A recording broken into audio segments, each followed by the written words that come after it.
Welcome back, everybody, to the Las Vegas Motor Speedway. Beautiful day out here. A little windy for some of the race car drivers' likes, but nonetheless, we're getting ready for a big weekend here among NASCAR's two top series. They get ready to do battle with this 1.5-mile oval. Now, last weekend in California at the Auto Club Speedway, Kyle Busch tried to do what no driver had ever done before, and that is win all three of NASCAR's top series races in the same weekend. So now Matt Kenseth has a chance to do just that. Let's take a quick look at the, to make history himself. Let's take a quick look at the menu first, though. Sprint Cup practice at 3 o'clock. That's coming your way in just a matter of a couple of minutes here.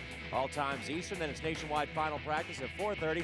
Sprint Cup qualifying at 6:30. The trackside at Las Vegas features Scott Riggs, Jeremy Mayfield, and Jamie McMurray. That's at 8:30 Eastern time. Now, Kyle Busch fell just short of his goal of setting history by finishing first in all three of NASCAR's top series races in a weekend, but Matt Kenseth has a chance to make a little bit of history of his own. By virtue of that win, he became one of just 4 drivers to win the first 2 Cup races of the season. Now he has an opportunity to go for 3 in a row, which nobody has ever done before. The Auto Club 500 had Kenseth finishing first, Gordon second. Kyle Busch, in that attempt for history, came just short, but he still finished third. And then it was Biffle and Busch in the top 5. Then Hamlin, Carl Edwards, Tony Stewart Johnson, and Brian Vickers finished in the top 10. Let's take a look at points and how they ride right now after the first 2 races of this season. We have Kenseth on top, Jeff Gordon and Kurt Busch in the top 3. And then it's Tony Stewart, who has to make all these races for the first 5 of the season on time. He has to qualify his way in, but he finds himself 4th in points in his new number 14. And then it's Juan Pablo Montoya, last driver in the top 10 in points after 2 races. Let's get you down now back in the garage area where we're getting ready for Sprint Cup practice and join Bob Dillner. Well, JR, this is the side of the garage area where everybody is on pins and needles because today is qualifying day, and a lot of these guys are not locked into the show. Now, last week in California, this guy right here locked himself into the show and actually ran the race. At Daytona, he was the first car to miss the race. You got your own organization. How tough are these days, Joe? These days are pretty tough. I mean, you got to let it all hang out. If you hold anything back, you're going to go home. And I think there's 51 cars here today, which is pretty incredible here for Vegas. And just getting in the back part of the field it just hurts your heart, man. I mean, it takes a couple years off your life every time you do it. But same car we made Vegas with, we had a little issue out there, but trying a little bit different setup here. Just finishing the nationwide practice. Old Las Vegas track is fast. I mean, you're not on the throttle hardly at all in the nationwide car. The COT cars are a little bit different, but we're going to try something a little bit different and see if we can't get some more speed today. And you were pretty speedy in that nationwide practice as well. You must be pretty happy. I feel good. We made 4 or 5 runs there, and I feel pretty good. We were out here, we weren't here last year, but the year before, and I thought we had the car that could contend for the win. Same car, a little bit different setup, but real close. I mean, a lot has changed. You know, they took 100 horsepower away, so you got to free it up to be able to run it wide open, but still there's a lot of things still the same. Well, Joe, go hop on this Cup car. Joe Nemechek, top 20 in the nationwide practice, hoping for a good run today in his Cup car. Randy Pemberton? Hey, thanks, Bab. Over here on the back side of the garage area, all the big dogs are lined up and getting ready to head out of the racetrack. I thought I'd give you a sense of a new driver that we haven't seen on the Cup circuit, except for perhaps a road race or two. Max Pappas looking to jump aboard a Michael Waltrip-affiliated Toyota here. Pappas is looking to run 12 races, has some sponsorship in Geico, getting ready to go 180 miles an hour here at the Las Vegas Motor Speedway. Of course, we're going to keep our eye on all these guys that need to get in on speed. Max Pappas, of course, will be one of those guys. Some of the other ones, of course, Jeremy Mayfield, Scott Riggs as well, and a couple of the guys that need to have good runs here this weekend that are on the cusp of being kicked out of that top 35, as it will revert over to this year's car order boards once we hit Martinsville. Scott Speed is one of those. Needs to have a good practice session, a good qualifying effort, and finish this race. So on the backside here in the garage area, as guys begin to strap in and get ready to go out for Sprint Cup Series practice here. Johnny?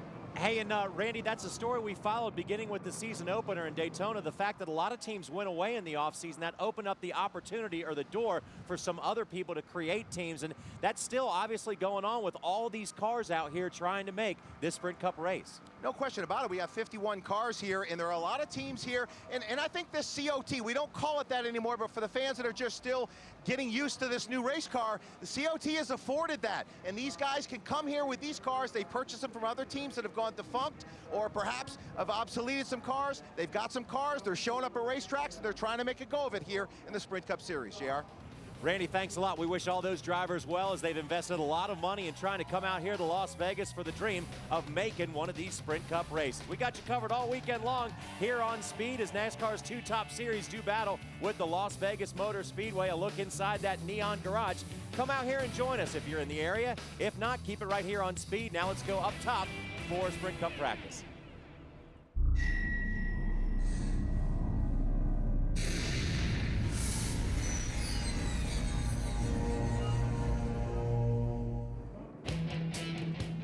In the high desert of southern Nevada, the wind blows mightily. The sun shines unceasingly. And it's just a cool, crisp, and windy day for Sprint Cup practice for the Shelby 427. You see those wind numbers, those are pretty impressive for a day that has not yet hit 70 degrees, and very quickly the track is open and we're ready to go. Every trip to Las Vegas is an adventure, especially coming out of laid-back Southern California. Of course, I don't think we saw the sun all weekend in Southern California, but here it's a totally different story. And Darrell, it's a totally different racetrack to drive. We're on 1.5 miles instead of 2. We're on one of those what we call cookie-cutter racetracks of Bruton Smith's. Yeah, you know, the thing that they did to this racetrack, they increased the banking. They gave it some of that progressive banking where, you know, you got different places on the track you can run. Made the joint a lot faster. But one thing I noticed, they didn't move the walls back any. So, you know, we still got the same little area to run in, and but we're going a lot faster than we have in the past. Should be a good track, though. The temperature down, should be a lot of grip out there today, Larry, and the car should be pretty fast. And again, the weather forecast here is great all weekend. So I think during this 1.5 hour practice, we'll see a lot of teams working on practice qualifying runs. We've got 51 race cars here, so that means we've got those 16 cars, the go or go homers. They've got to figure out how to run fast later on this afternoon, because for 8 of them, they'll make this race for Sunday. For 8 of them, they'll make the trip back across the country. The thoughts of doom and gloom from the start of the season. Oh, we won't have enough cars. There won't be enough teams. All of the mergers and the contractions and teams going out of business will leave us short fielded. Guess what, folks? All they did was create opportunity for other people to come here and try and make the show. So as Larry says, there's going to be not just 1 or 2. There's going to be 8 cars that are disappointed at the end of qualifying and have to make the long trek home toward Atlanta next week. Mark Martin, he's already set the mark pretty high in that 5 car at a 29.80. Looks like he's making on a mock qualifying run, because he only ran 1 lap and went to the garage area. Krista has more. Well, Vegas is a numbers kind of town, and Mark Martin's numbers here are extremely good. 9 top 10s in 11 starts. But, you know, I talked to Mark just a few moments before this practice, and he said he's not banking on the numbers. He's banking on the experience that he and his crew chief, Alan Gustafson, gained when they did the tire test. Mark said they got to work on steering boxes, the seat, and the overall communication. Mark says without that test, he does not know where this team would be. Let's head over to the other side of the garage and Matt Yoakum.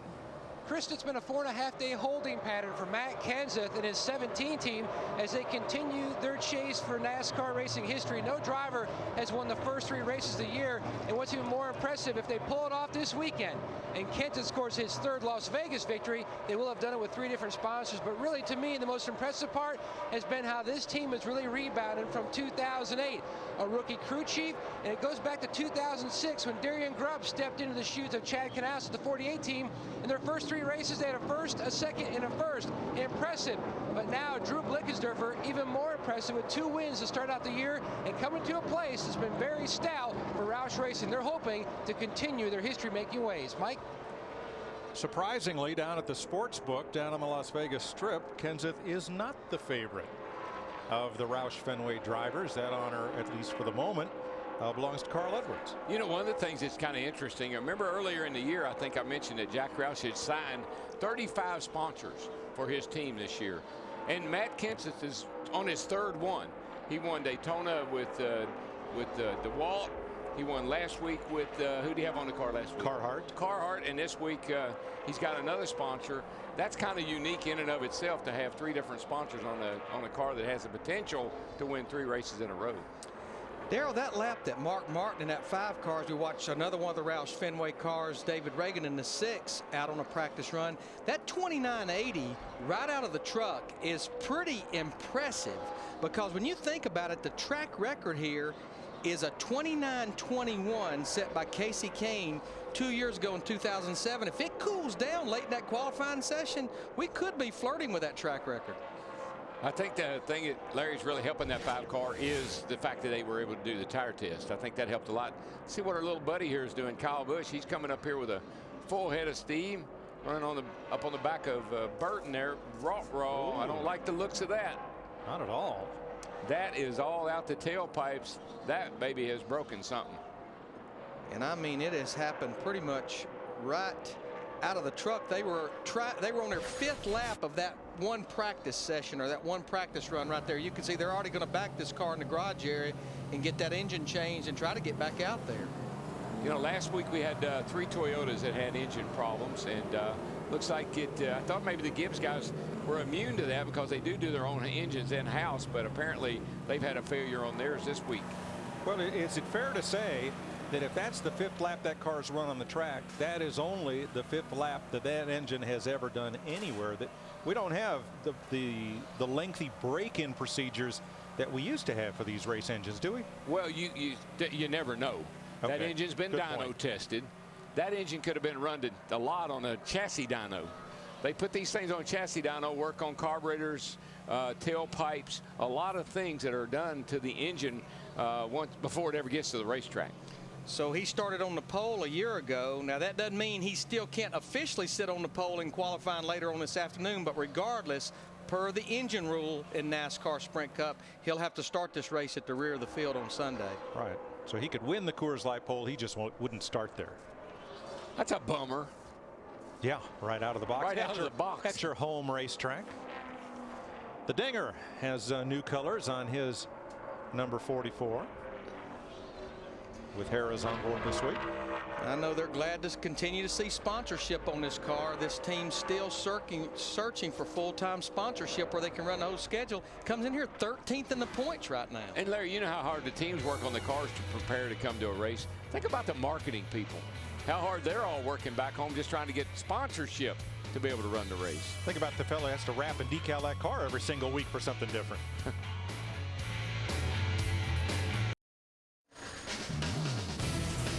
Speed's presentation of Sprint Cup practice is brought to you by the auto parts expert at AutoZone. Get in the zone, AutoZone. And by Verizon Wireless, now introducing friends and family. So who will you choose? The track is open for practice, but these 3 cars are in time out. They've been bad boys. Last week, they were late in presenting their cars for inspection. And the penalty is that once you are ready to practice and bring your car out to the line, you get to sit and bake for 15 minutes as an encouragement not to be late again. Yeah, especially as we get to the summer months, it becomes more encouragement not to be late. Krista. Down here in the garage, Michael Waltrip is out of his car, and listening to you on the radio during that run was entertaining because you were saying your car is bouncing around, and I believe you said 2 to 3 seconds it'll go. I might make you do it, but it was something like ba ba ba ba ba. Is that right? Yeah, did you ever see Heartbreak Kid? I haven't. He kept having these Mexican dudes come up and play da da da da da da da da da da da da da, and he got tired of it. And that's what it feels like when I go in the corner. It's like 2 or 3 seconds in time where the thing just goes da da da da. And I'm tired of it already. So we're going to work on the seat because my head's got too much room to move, but we're also going to change both front springs to address what I'm talking about. Booty's really, and you know what, Krista, I'm not last. I'm so happy. I'm like in the middle of the board. When you go out and run, you have no idea. You come in and you don't want to look at that screen, but when you see your numbers up in the middle, that's good because we can improve this Napa Toyota and hopefully have a good run. And you're 7th in points, having a great year. Da-da-da-da. Da-da-da-da. Yeah, hey, Michael also said in the car, his head feels like a jack in the box. That can't be a good thing. Let's move on to Elliott Sadler. All I can say is when Mom sees that shot right there, she'll call Michael and say, what is that on your face? You get that off there right now. Your face is too pretty to have that on there. Darrell, he's been smiling so much this week from having 2 cars in the top 12. He didn't have time to shave. I could buy into that. Or it works for Jimmy Johnson, so why not? But you know, Mike, you have taught Darrell and I in 9 years to always react to interviews. I just don't know how to react to it. I just don't know what to say. We're going to move on to Elliott Sadler. They're in the Stanley Tools. Number 19. Elliott is 16th right now. He's run a total of 8 laps in this 19 car. Brand new race car for Elliott, who comes in here 11th in the Sprint Cup Series points. Yeah, not too shabby. Not too shabby for a guy that didn't know if he's going to even have a job this year or not, or a ride anyway. That's for sure. Darrell, I think what we'll get back to Elliott a little later. As that's the 28. It is Travis Kvapil. I was going to say, don't they have Golden Corral on the car? I said yes, but I guess they didn't ship the big decals yet. Maybe they're saving them for Sunday. But this is still a team, I think, that's searching for full-time sponsorship to be able to run this whole schedule. Right now, it's only just a double handful of races, so they can keep going. Well, it's an entree and dessert and seconds. There you go. They would love to have all you can eat, though. Yes, I know. Very good. Very good. Now, a car that looks similar, but in a totally different way, is that of David Stremme, because Stremme has a full sponsor for the year. I think you just saw their billboard a little bit ago. Thing is, they can't put it on the race car. So it says Penske. Roger Penske has several holdings here in Las Vegas, including the Ferrari dealership on the first floor of the Wynn Hotel, which, you know, if you're going to put a Ferrari dealership somewhere people are going to see it, I guess right next to the casino, it's a good spot. Where we are, West Spring. Kurt Busch, David Stremme's teammate in this 2 car. He's down there 21st. 21st. Had a great run last week in California. Came out there with a top 5, and he seemed to have a little bit more pep in his step the last couple of weeks. Ran pretty good at Daytona, and setting what, 3rd in the points. So yeah, I mean, when was the last time he was in the top 5 in points? It's been a while, so good for Kurt. Well, it's absolutely his best start since joining Penske Racing in 4 seasons, the first 2 races. Oh boy. I don't feel good about this.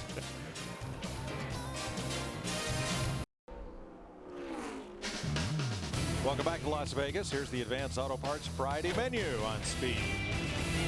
4:30 Eastern Time. Nationwide final practice. Of course, they will qualify and race on Saturday. And then at 6:30 Eastern Time, Sprint Cup qualifying. All the action is on Speed today. There's the Neon Garage, and folks get a good look at what's going on therein. 24 cars, good looking, man. I like those flames, and 20 car not bad either. I'd like somebody to tell me how many Major League Hall of Fame pitchers, you know, blew up their first couple of starts to where everybody said, oh gosh, this is going to be trouble, and they went on to have Hall of Fame careers. I think all the people that are so quick to judge Joey Logano just need to sit back for half a season and let's look give at him the time. Let's look at the right side, because he hadn't had a race.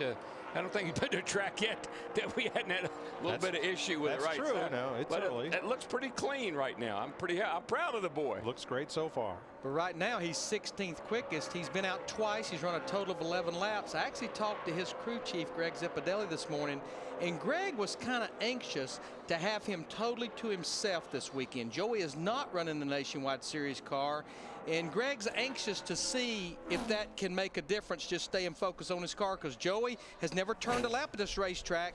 He only came out here last January and observed the Sprint Cup Series test.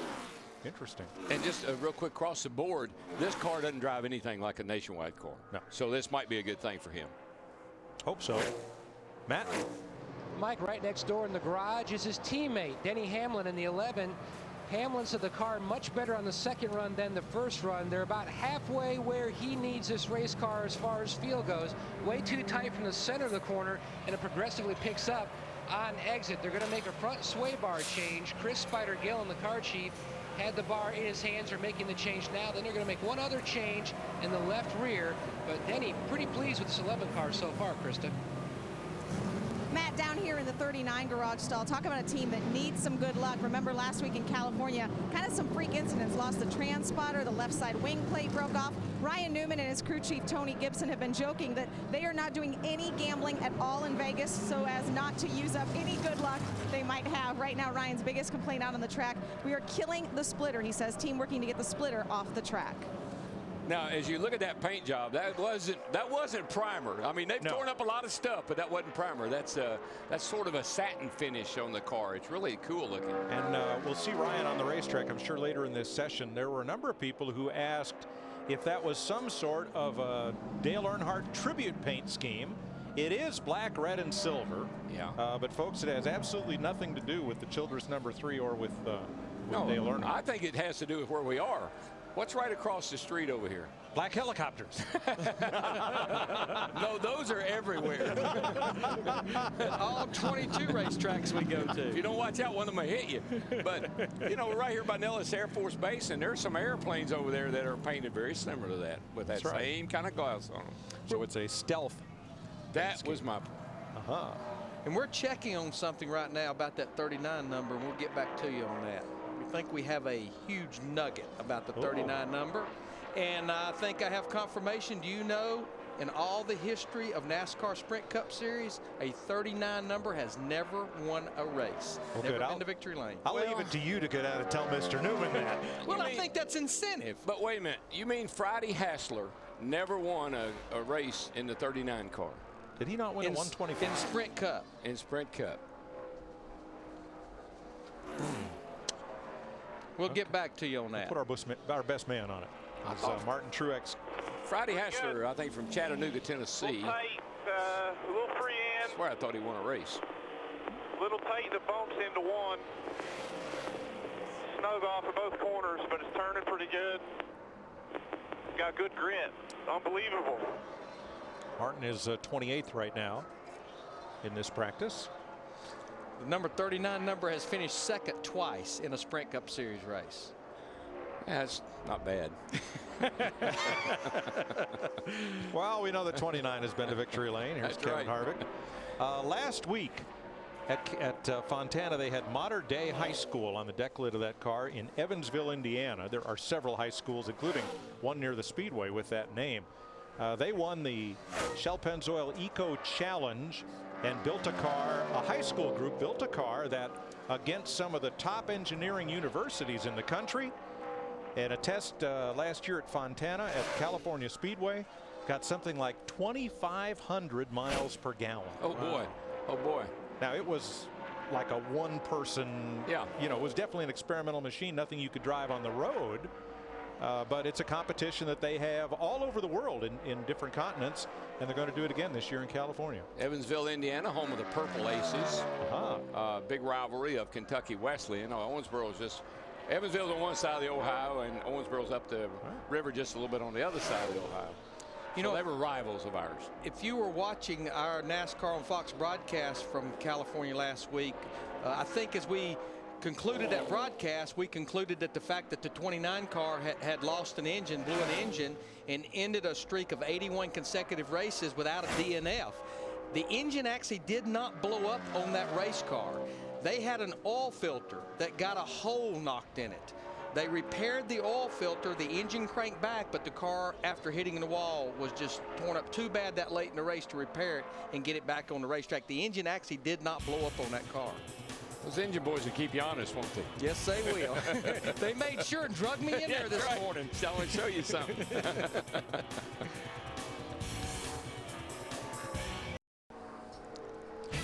How would you like a spotter's eye view next week at Atlanta? You can rock the rooftop with Rutledge.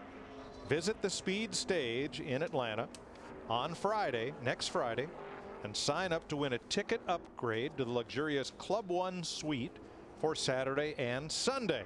And don't forget, stop by the Speed Stage before Trackside Live on Friday to sign up for your chance to win. Larry, how would you like to have Rutledge for a spotter? I mean, oh goodness, I don't know about that one. I know from a driver's perspective I wouldn't want it, but I thought maybe a crew chief. David Gilliland in the 71 car for the second week. Right now, 15th quickest, qualified for the race at Fontana. But Mike, I think this is one of those go or go homers that absolutely is focusing on nothing this practice, but trying to run a fast lap. But that's a good lap for David. Yeah, he's got it on kill right now. That's all they got. Whatever they end up with at the end of this practice, that's well, actually, I think what he ends up with right now is probably all he's got. TRG says they're going to run the next 3 races after Las Vegas. With David. Talked to owner Kevin Buckler last night. We were down. Lap will be good. It's up to 8th place. I think that's right on Gilliland. Destroyed that lap. I got to be careful. Really got to be careful not to drive it into one too deep. Got on them bumps and kind of upset it. I didn't like. I don't know if it was the bump stop change or what, but it was tighter that time. Might go back on the bump stop change we did. It seems like about what everybody's working with is just those bump stops that when the car travels, it gets against them in the front, and that seems like what everybody's working on. But a lot of old school racing on these back-to-back West Coast races. Darrell used to do it. Jeff used to do it. I've done it. When we'd make the West Coast swing, a lot of teams traveled from California Sunday night or Monday morning, came over here, found a shop like Brendan Gaughan's truck shop right outside the Speedway here, and transferred this car over to be ready to race here. Same car they raced at California, like that 71 car. Parking lots, hotel, at the hotel, kind of like the old days. Let's check with Krista. Mike, we've caught up with Marcus Ambrose, who's extremely fast in this practice right now. I know you're kind of dissecting the corner entry, you said, a little tight right now. What are you guys going to do to fix that? Yeah, we're really pleased with how we unloaded. We just get a little tight for that second lap. It's okay, we're running fast, but I feel like I'm still getting up time on that first lap, just a little snug through the center. But I'm pumped. It's the first time Kingsford have been on the car in the Cup Series, and we're going to have a lot of fun this weekend. Well, I was listening to you on the radio. When you say snugga, how's that for my Australian accent? Pretty bad. I'm sorry. I'm going to toss back up to my blokes upstairs. You know, I keep. Yeah, righto. Whatever you say. I keep waiting for him to pull out a big knife and go, now this is a knife. But he's had actually a couple of pretty solid runs these first 2 races. Qualified 14th, talking about Marcos Ambrose last week at Fontana, just nice and solid. I just tell you, overall, I am impressed with the way my brother's teams have come out and started this season. Michael has done a really good job. They brought in a few more engineers, and overall, it's made a huge difference. Who's the fellow they brought in from Formula One, Darrell? Yeah, I'm trying to think of his name. I can see it, but I can't say it. But we'll get it. Sam Hornish, 23rd on the practice chart. He's run 12 laps. And his best lap is about 7/10 off Mark Martin's. And just to follow up real quickly on that gentleman from Formula One, one of the things that he has been able to do is Michael and them had all the Toyota data. They had a lot of data, couldn't interpret it. Wasn't interpreting it correctly. The gentleman came from Formula One. He worked for Toyota. He understood the information that they were getting and how to use it. And I think that's been a big gain. Steve Hallam is his name. Thank you. Yep. Steve Hallam is the engineer we're talking about. Michael told me not to mention that, so I was trying to keep Really? Brian Vickers is 23rd in this session. He's run 6 laps. I was just kidding about that, by the way. So another brand new race car this week for the 83 group. That was a brand new one they set on the pole with last week at California as well. There's a lot of conversation this week in the national news, not just the NASCAR news, about who invented the automobile. Our president made a statement, and well, he was partially correct. We'll explain in a minute.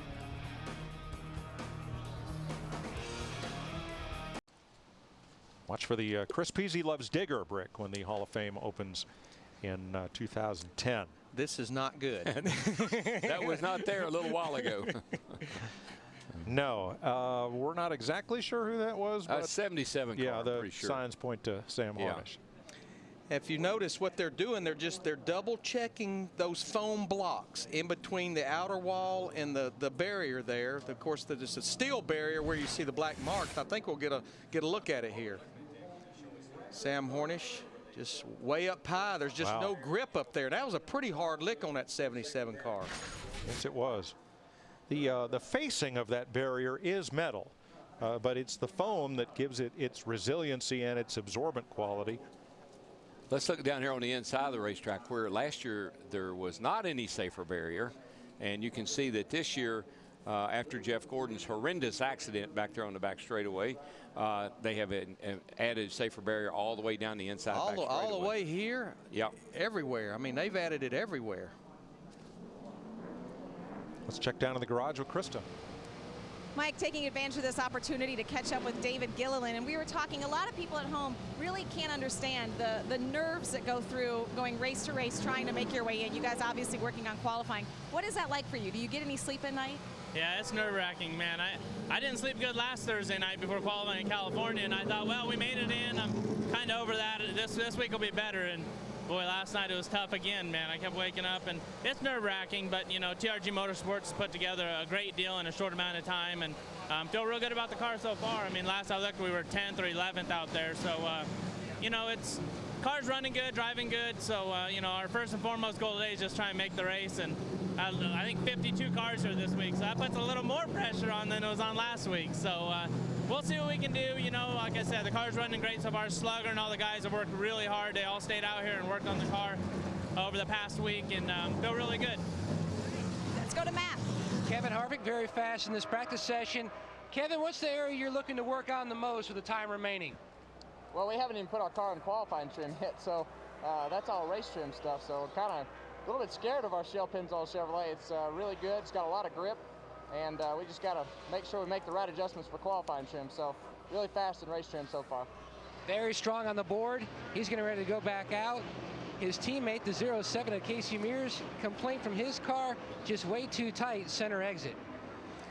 Kevin's doing double duty here this weekend. In fact, tomorrow's a big day for him and Delana Harvick. It's their 8th anniversary. Remember, they were actually married here in Las Vegas just a couple of days before I think he won that very first race at Atlanta back in 2001. Max Pappas, the road racer from Como, Italy. He and his wife Tatiana just welcomed their second son, Matteo Fittipaldi Pappas. So Max is going to try to run a bunch of races here for the Geico folks and turn his attention from Grand Touring prototypes to stock cars. Yeah, I think it's 18 races total, this being the very first one. They attempted 2 races the end of last year, Texas and Homestead, and did not qualify for either one. They're actually getting their cars, Darrell, from Michael Waltrip Racing. Wonder if he thinks that this is so easy a caveman could do it. No, but I think what attracted him to this was running the IROC cars. He had a lot of fun in IROC, and the chassis under the IROC cars are very similar to what are now the Nationwide cars. So here is Casey Kane, released from detention along with the other 2 cars that had to serve that penalty. And Casey is 33rd on the chart right now. And again, as we mentioned, he is the track record holder. And if you're watching your ticker at the top of the screen, you'll see the same name still leading the pack, Mark Martin. But just a few laps ago, he moved the bar even higher or much faster at a 29.47. So I just think if conditions are right with this tire combination and where this car is at, we may break that track record this afternoon. It's perfect conditions. The weather's it's not hot, and it's a semi-overcast. Now, a lot's been made of this Matt Kenseth and 3 different sponsors on the car trying for 3 different wins. But back in the glory days, back when that number 17, you know, back then when fellas like Mario drove it, Ford Motor Company didn't have non-automotive sponsors for their cars. So what they did was each race they put the name of a local Ford dealer on the quarter panel. You go to Bristol, you'd have East Tennessee Motor Company. You'd go up to Richmond, you'd have Richmond Ford, so on and so forth. So if you look back that far, back into the late 1960s, there were a lot of cars that raced with a different sponsor on the car every week. I bet I paid more money to get that number the first time from Holman and Moody. I paid $10,000, and this was back in the day. And then when I had the Tide car with Rick Hendrick, I wanted 17 back. Roger Hanby up in North Wilkesboro had been using the number, and I had to pay him $25,000 to get the number back. So people always say to me, what's the big deal about a number? And it's something that you are known by. It's part of your identity. I think that's what makes Jeff Gordon or Richard Petty or Dale Earnhardt, guys that really had the same number most of their careers. I really think that's what makes them special. A part of what makes them special. One of those deals was Fred Lorenzen, who ran Lafayette Ford on the number 28 with great success. And last year, one of Doug Yates' cars ran with number 28 in Lafayette Ford, because that Ford dealer is still in business in eastern North Carolina. So was a nice retro touch there. Yeah, they ran that car at Darlington, and it just brought back so many memories of seeing that 28 Lafayette Ford car out on the racetrack back in the day. Matter of fact, Dave Moody had Fred Lorenzen on his radio show this past week. Wow. I didn't get to catch a lot of it, but Freddie sounded like he was doing pretty good. Great. And he still lives in Chicago. Yep. Krista. Mike, we would be remiss if we did not talk about David Stremme. He is riding a to Las Vegas. A good run last week in California and looking very good on the racetrack right now. Before he came in, Roy McCauley, his crew chief, said, David, you're P2 on the board right now. The only thing he's really complaining about, he said he's a little free through the center, and he said 1 and 2 especially. It tugged in turns 1 and 2 and dragged the nose through the center of the turn. So that's what the team is working on, just getting the comfortability a little bit better for Stremme in this number 12. I just think coming off that good run they had at California last week, started deep in the field, 38th, but he ran up in the top 15 most of the night, ended up finishing 13th. I think they've just brought a little bit of that momentum here to Las Vegas. It always makes me nervous when you're P2 on the board, but don't worry, we're going to fix it. Right. Well, Scott Speed is P2 on the board, but it's P2 from the other end of the board. One run of 6 laps, and he's 51st of 52. With Jeremy Mayfield not yet making any laps. So I guess now he has been out. So Scott Speed making the transition from Formula One and open wheel racing to NASCAR. You know, following the engine issues at California, everybody thought this engine blew up, including that team. All they did was busted an exhaust system. The engine was good.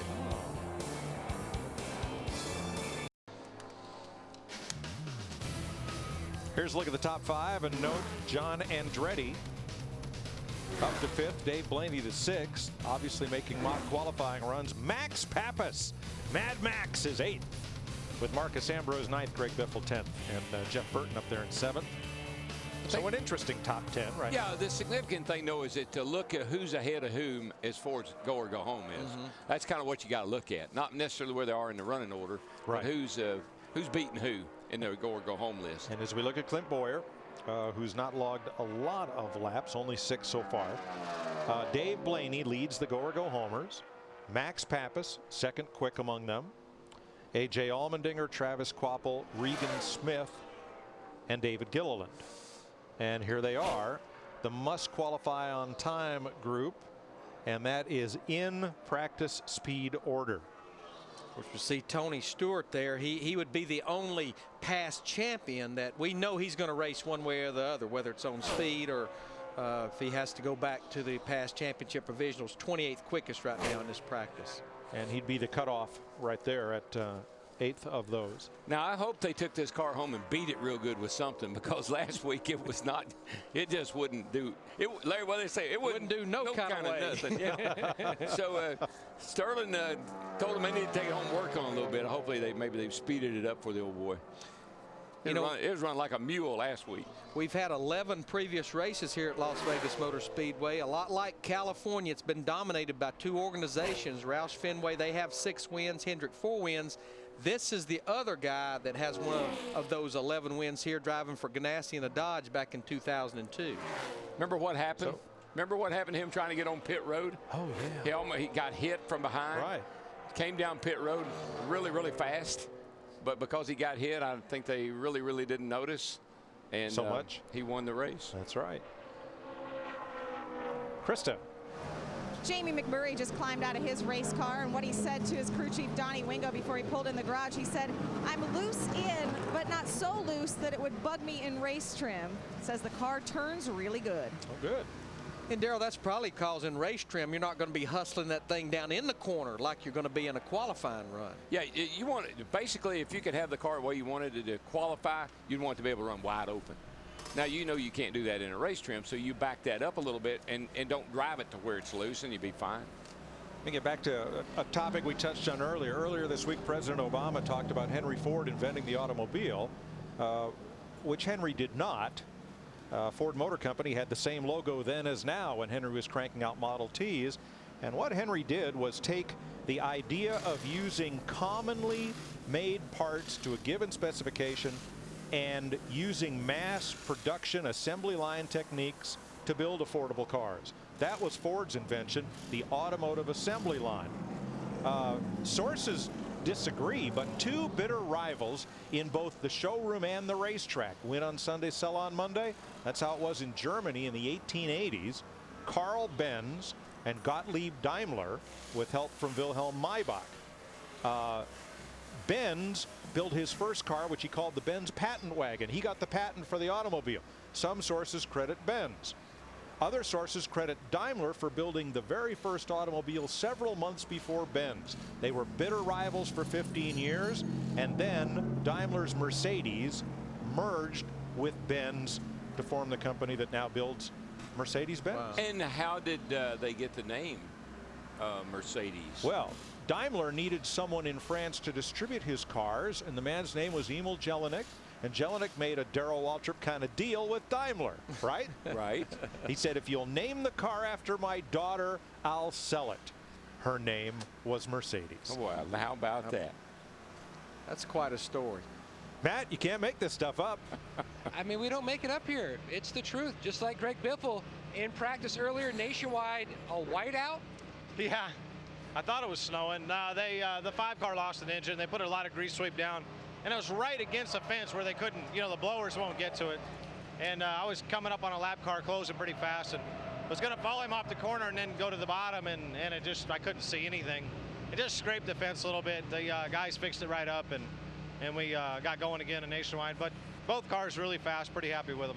When you look at the car behind your Sprint Cup car, the most positive thing that stands out to you so far in this practice session with this car? This car just driving really good, real stable driving. A little bit tight, dead in the center of the corner, but we're working on that.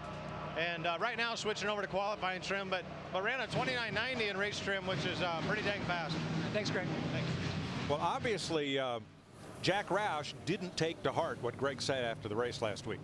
Now, he said they should fire me for what he did. No, they don't need to fire him. But no. Now, on a subject that Larry and Jeff and I might know a little bit more about, do you know how Wendy's got its name? Well, tell us. Dave Thomas's daughter was named Wendy. How about that? Named it Wendy's. And our fastest cat in practice is a man named Jimmy Johnson now. You know how Little Debbie got its name? Speed coverage of NASCAR Sprint Cup practice is brought to you by Verizon Wireless. Now introducing Friends and Family. Who will you choose? Jimmy Johnson, Mark Martin, and David Stremme are the top three. And as I look at Denny Hamlin now, FedEx office, I'm a little behind on my mergers and acquisitions, but didn't that used to be known as Kinko's? And Yes. it's now FedEx office. Yes, okay, exactly. Cool. Wonder how they got that name. Kinko's? I don't think it was somebody's daughter. I have no idea. But the internet's a wonderful thing, and we'll get back to you. I probably know why they got rid of it. To put everything under the FedEx brand, of course. Darrell, before we went to break, we made note that Jimmy Johnson had just jumped to the top of the charts at a 29.37. You know, you talked about running wide open. That's 183 miles per hour around this mile-and-a-half racetrack. If it's not wide open, there can't be a whole lot left there. You know, we're getting into where we go next week. We're getting into those kind of qualifying speeds right now when you're talking about 185, 186 miles an hour. And that's not just down the straightaway. That's an average speed all the way around this racetrack. You got to be doing well over 200 miles an hour heading down that little back straightaway back there. Regan Smith right now 7th on the go or go home list, behind David Gilliland, Tony Stewart, Dave Blaney, AJ Allmendinger, Max Pappas, and Travis Kvapil. Now, this is a team that's running a limited schedule. Actually had a good solid run in the Daytona 500, finished 21st. They did not run at California.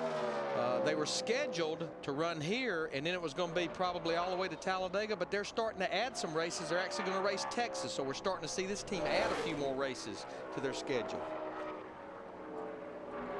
It's kind of like your dad used to do. If you behave yourself and do real good, you can run again next week. All right, because you asked, and because the internet is such a wonderful tool, and so is Jimmy Hicks, our statistician, the company founder, Paul Orfilea's nickname was Kinko. And that's there you have it. Anything else you want to know why it was named? Really good. Yeah, I just thought I'd go ahead and tell y'all that Mark Martin in the 5 car just went to the top of the board. At a 29-29, he just leapfrogged Jimmy Johnson. It's like Johnson beat him by a 10th. Mark Martin went out and bettered him by almost a 10th. Pop-Tarts.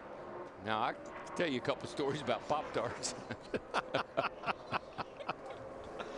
All of the Hendrick cars are right near the top of the board, except this one. I got to tell this because Larry knows it. I had a guy working for me, and I'd crashed in practice at Daytona and I broke a couple ribs. Whoa, Junior, where in the world are you going, son? Well, the car's not been to his liking the whole session, Darrell. He's now Real rough over the bump. Boy, I'll say that thing jumped up and down. Very, very bad. He's just finally broken into the top 15. Yeah, just now. But I broke a couple of ribs and I was in the race and I got in a lot of pain. I was hurting. Bouncing up the track. We see. I agree. So I called in. I told I think Barry Dodson, crew chief, at the time. I said, Barry, I'm really hurting. I need some goodies. And now where this is going. Now, Goodies is a brand of headache powder. So Barry didn't know me all that well, and he turned around to one of the crew guys and he said, look, I haven't worked with him that long. I don't know what kind of goodies y'all give him, but go get some goodies and get back over here right away. So one of the crew members ran to the truck, came back with a handful of Pop-Tarts. And they gave me a Pop-Tart on a pit stop. Oh, no. Folks, you can't make this stuff up. So we're going to find out how Pop-Tart got its name? I know I popped that sucker out on the asphalt. What kind of suspension you own? Laughlin. A few changes in the top list in this practice session. Mark Martin, Jimmy Johnson now 2nd, and David Rudiman has popped up to 3rd. Jeff Gordon, David Stremme, the top 5. Jimmy Johnson, a 48 car, just made another practice qualifying run, quite a bit slower than that lap he ran a while ago. Don't you reckon that's probably on maybe a set of tires he'd already been out on? Yeah. And there is the break point. 8 will race on Sunday, and 8 will go home. Tony Stewart eligible for the Champions Provisional if needed. And that's how the go homers stand right now, including Dave Blaney, 17th on the board, 3rd in that group. Darrell, yeah, just completing his 2nd run. Dave qualified for the race last week at California. Terry Labonte drove this car in the Daytona 500. Krista? On the Mark Martin scale, Mark says his car is about a 1 or 2 tight. They're going to try it with another degree of camber. Mark said the car felt very good. In fact, before that run, Jimmy Johnson had run down here to talk to his teammate Mark Martin. And a message to DW, you know, I love Pop-Tarts. They're my airplane snack. In fact, I tried a new flavor on the way out here, chocolate banana split. Speaking of headache, I mean, I don't know if my head was splitting, but the chocolate banana split was really good. I want them to make a mango Pop-Tart. Huh. Okay. Yeah. I think there's a guy named Mango. That How did works for Derek us. Manning get the nickname Mango? He's our director. Yeah. You know, Darrell, what's interesting about what Krista just reported on, we talk each week about these teams having to be really careful with front end settings, with camber, where you don't start wearing the inside that tire. But getting ready for qualifying, you don't care about tire wear. Whatever makes that thing cut and go, that's all that matters. And you get a little more concise about that and imprecise when you get ready to race. Yeah, you actually would like to abuse the tires to qualify with. It's one of the feel-good stories of the season so far, Scott Riggs. Now, Scott's got to find some speed to get in the show here. But I read this morning that Red Bank Outfitters that came on board with Tommy Baldwin Racing, they're going to stay a few races. They like this exposure to NASCAR and what it's done for them. Oppo Scott can get in this show. He and Jeremy Mayfield are actually going to be on our trackside show tonight. We're actually going to put the two of them together and let them just interview each other for a segment. So We were talking about, and their stories are so similar, their off season particularly. We thought, you know, what a better opportunity to let them just sit there and discuss how it worked out for each of them and how they ended up here. Great. All right, let's meet the man who's the odds-on favorite with the odds makers in Las Vegas for the weekend. Matt? And Mike, right now, Carl Edwards, the most popular man here at the Las Vegas Motor Speedway, taking time out from practice to sign for all the fans here in the cool little trap door they've got here, but a cool little hot rod you've got. Where are you as far as looking for the field that you've been searching for? Right now, we're 12th, you know, and people are just starting to run their qualifying laps. In race trim, we weren't that good, but Bob's telling me to get back in the car, so this is our second qualifying run. Hopefully it'll turn a little better, be a little faster. All right, thanks. And by the way, here in the Neon Garage, a lot of the cool aspects, if Chevy can turn his camera up, the fans can look down if the car's working. They've got the trap door. A lot of different things going on here for the fans at the Las Vegas Motor Speedway, making it more of the e-ticket here in Las Vegas for the race fans. Jeremy Mayfield, 37th overall, but 11th on the Go Home group. Another team that came over here, found them a shop, and worked a couple of days and nights to turn their California car around. Same car they ran in Fontana. They've qualified for the first two races of 2009 with Jeremy. And you know, there are some big names. Now we're only 2 races in. But when that top 35 list goes to 2009 points in 3 more races, there are some big names with some work to do to get into the top 35. You get that right. Yeah, I mean, Dale Earnhardt Jr. right now, after 2 races with the problems he's had the first couple of weeks, he is sitting 35th in points right now with that 88 car. There's Dale right there on a little bit of a practice run. Real tight. It's better through the bumps. Just real tight. Now you saw him sweep below the white line at start-finish. That simulated a qualifying run and put him up to 11th on the board. And that's perfectly legal here. Yep. As much as we talk about it, people still don't realize that other than Daytona and Talladega, there are no out of bounds. Mainly it'd be grass. That'd be about as out of bounds as you could get, unlike golf. You know, Dale Jr. is actually doing double duty here this weekend. He's driving a Nationwide Series car. In fact, it's the 5-car Nationwide Series.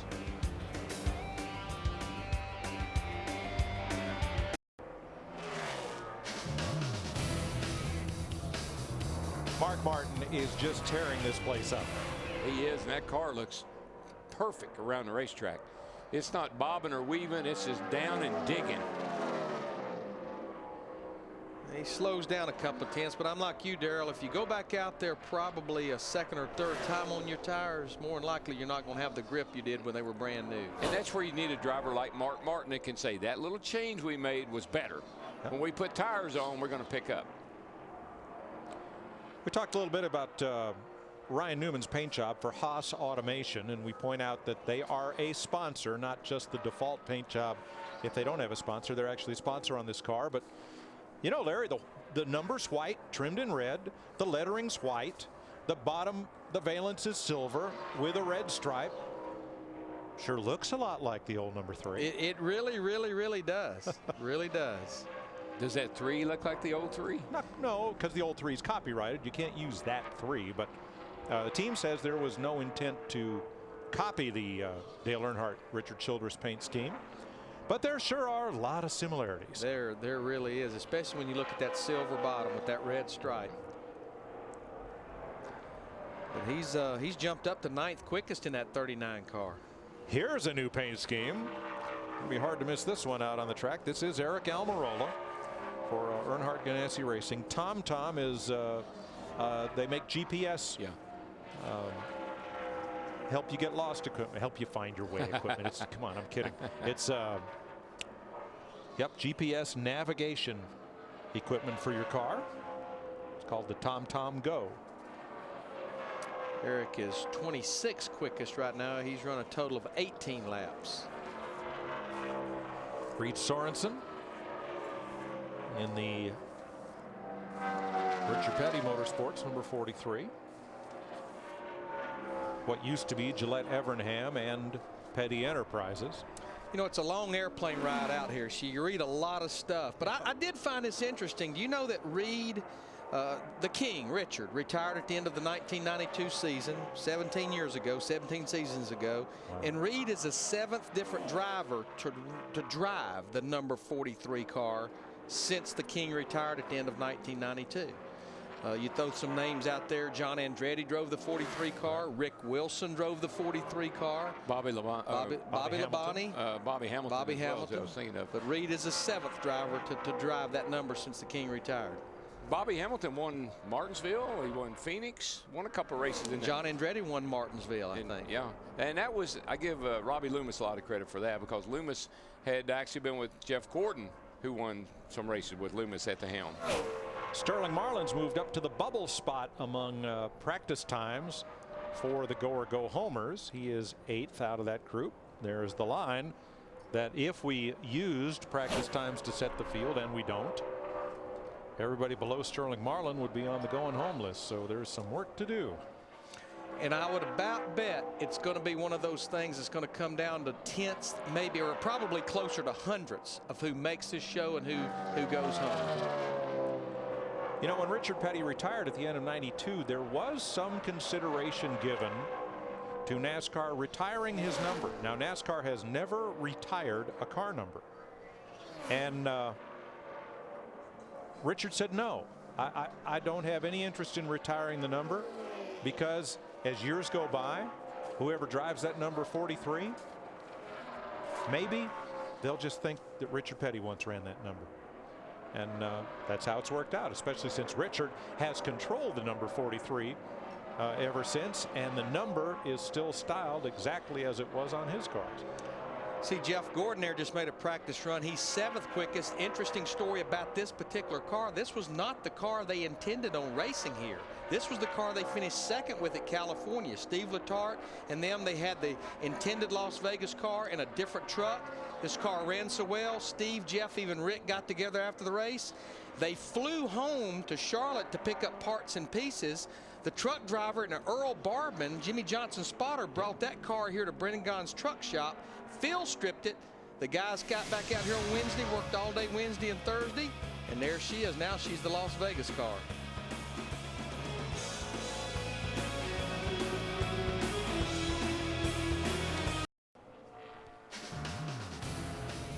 Welcome back to Las Vegas, where Mark Martin is out on another flyer. He just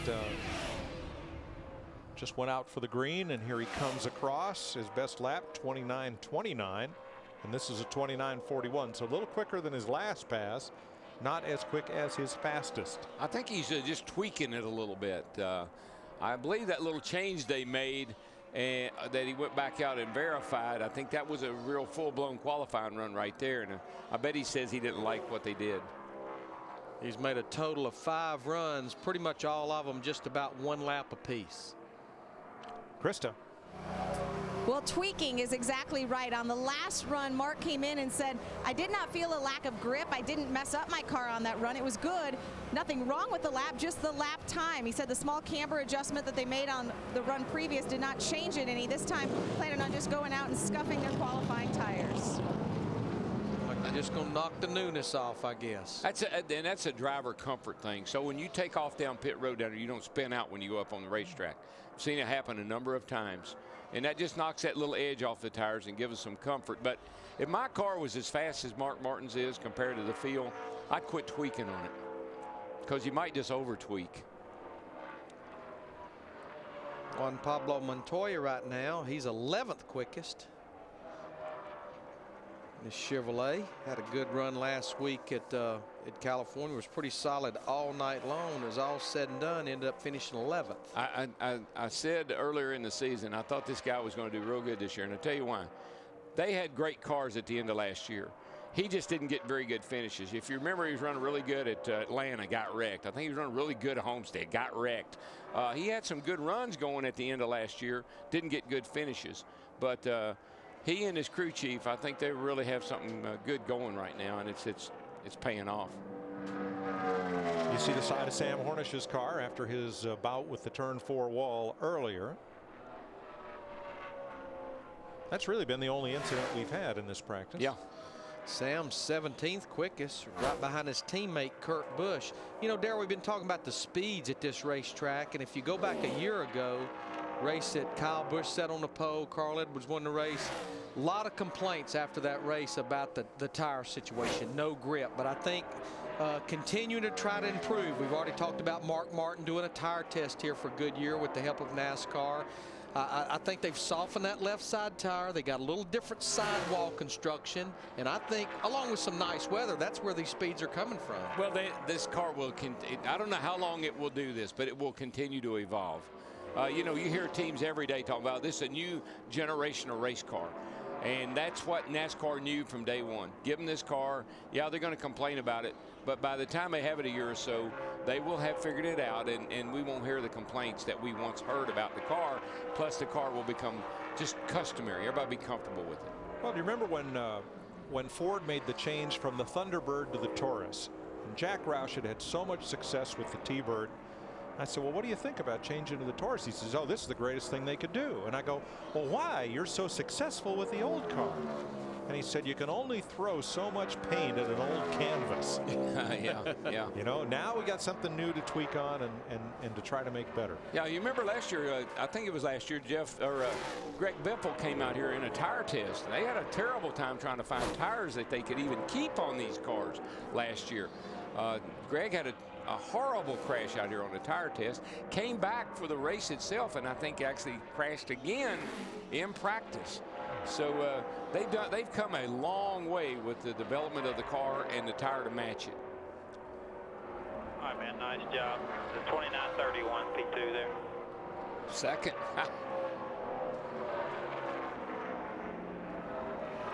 He and Michael are both in the top 10. Michael Waltrip has about 15 minutes to go in this practice session. Practice for pole qualifying for Sunday's Shelby 427 in Las Vegas.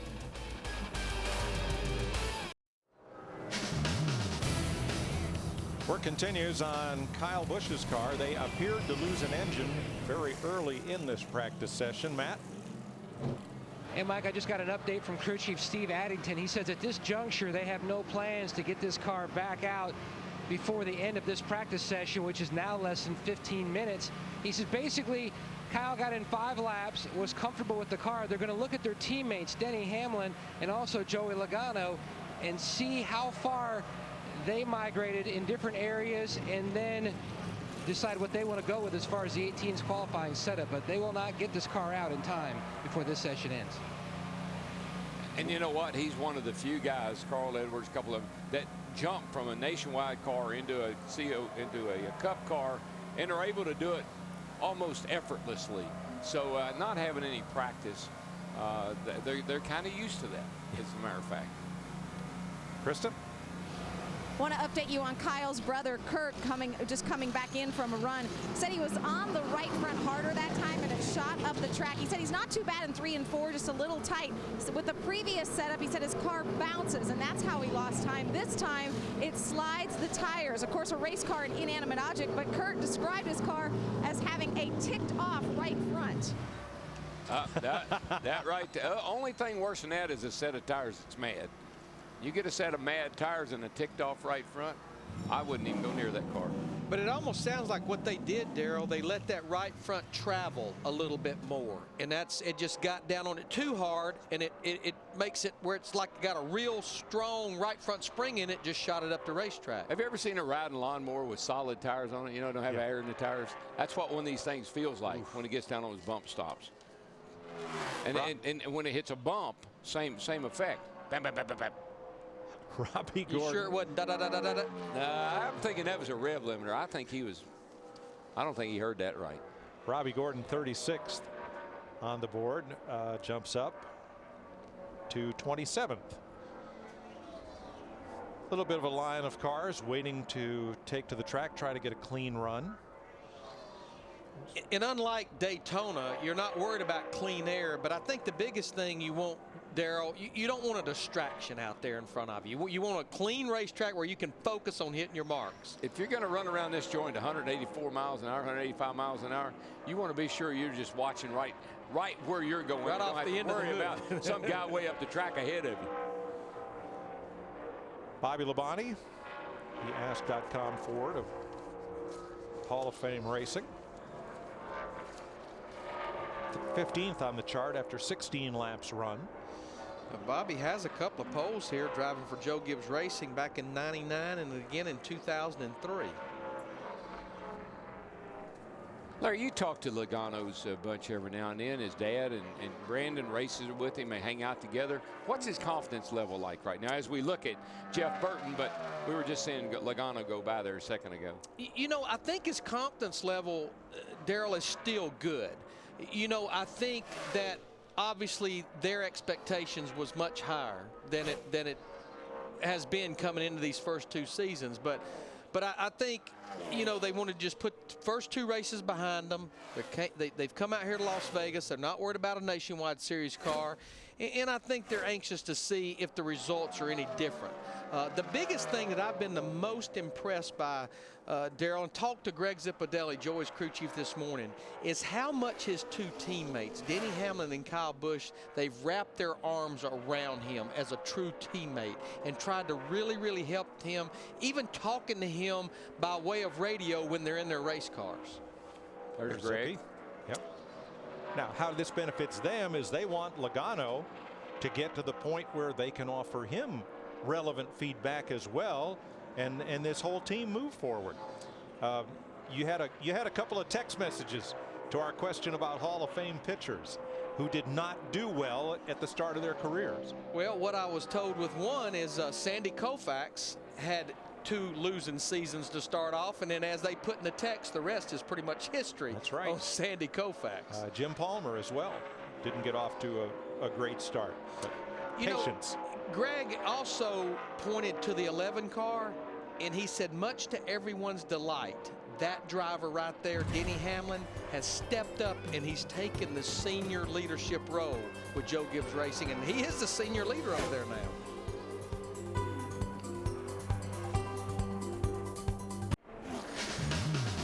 Speed's presentation of NASCAR's Sprint Cup practice brought to you by Toyota. For the latest Toyota racing news, visit toyotaracing.com.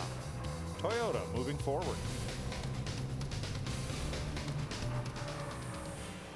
Greg Zipadelli and Joey Logano looking over the practice chart. Got to be on the, you know what he's telling him? Son, you're on the wrong side of the board. You got to get over on that left side. That's right. There's 2 columns, 1 through 25 in the left column. Everybody else in the right column, and he is 30th right now, while Denny Hamlin is 7th, and Kyle Busch has only run a couple of laps because of the engine problem.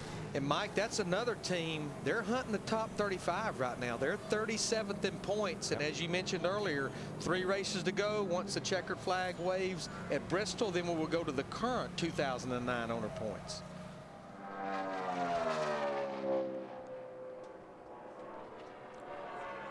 Jimmy Johnson 4th on the board, 29.37. His last lap 29.59, so still within that range. Talked to Chad a few minutes this morning, and he said that they had such a great car at California to start the race. Started going in a direction that was obviously wrong and just never got the car back quite as good as it was at the beginning.